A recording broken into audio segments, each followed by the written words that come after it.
সবাই বলে আমরা ফুড ব্লগাররা নাকি বিনা নেমন্তন্নে ফ্রিতে কবজি ডুবিয়ে খাওয়ার জন্য বিয়েবাড়িতে পৌঁছে যাই। না না বাবু, আমি কিন্তু একটু অন্যরকম।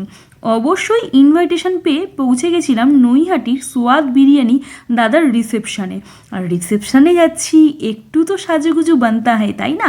তাই মেকআপ আর্টিস্টকে ডেকে সুন্দর করে সাজুগুজু করে নিচ্ছিলাম, কারণ আমি একটুও সুন্দর মেকআপ করতে পারি না, তার সঙ্গে হেয়ার স্টাইলও কিচ্ছু পারি না। তাই এই মেকআপ আর্টিস্টের সাহায্যে আমিও সুন্দর করে সাজুগুজু করে নিলাম আর সুন্দর করে শাড়ি পরে পৌঁছে গেলাম দাদার রিসেপশানে। তো দাদার রিসেপশানে আমার লুকসটা কেমন লাগছে অবশ্যই তোমরা কমেন্ট করে জানিও। আর এই চলে এসছে নৈহাটি সোয়াদ বিরিয়ানির দাদা। দাদা এবং বৌদিকে কিন্তু দারুণ সুন্দর লাগছে, খুব কিউট লাগছে, মানে একদম রাবনে বানাদি জড়ি লাগছে।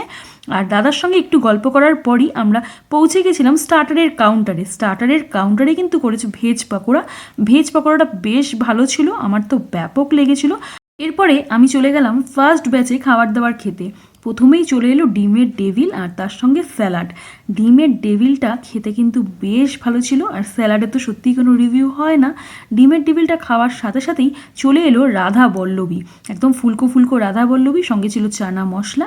চানা মশলাটা খুব খুব খুব ভালো খেতে ছিল।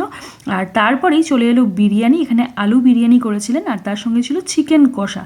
আলু বিরিয়ানিটাও খুব সুন্দর খেতে ছিল, তার সঙ্গে চিকেন কষাটাও বেশ ঝাল ঝাল মতো খেতে ছিল। আমি কিন্তু চেয়ে চেয়ে বিরিয়ানি খেয়েছি, ব্যাপক লেগেছে। আর তারপরেই চলে এলো চাটনি। এখানে কিন্তু টমেটো, খেজুর, আমসত্ত্ব, কাজু দিয়ে চাটনি করেছিল। চাটনিটাও বেশ সুন্দর ছিল। তারপরে চলে এলো পাঁপড়, তারপরে চলে এলো রসগোল্লা, সঙ্গে ছিল লট চমচম। প্রথমে লট চমচম খাওয়ার পরে রসগোল্লার রস চিপটে তারপরে রসগোল্লাটাকে খেলাম। রসগোল্লার গোল্লা নেই, রসগোল্লা চ্যাপটা হয়ে গেছে। তারপরে চলে এলো আইসক্রিম আর তার সঙ্গে জোয়ান। আইসক্রিম দিতে ভুলেই গেছিলো, আর মেনু কার্ডেও কিন্তু আইসক্রিম লেখা ছিল না, এখানে আইসক্রিম করেছিল রাবড়ি।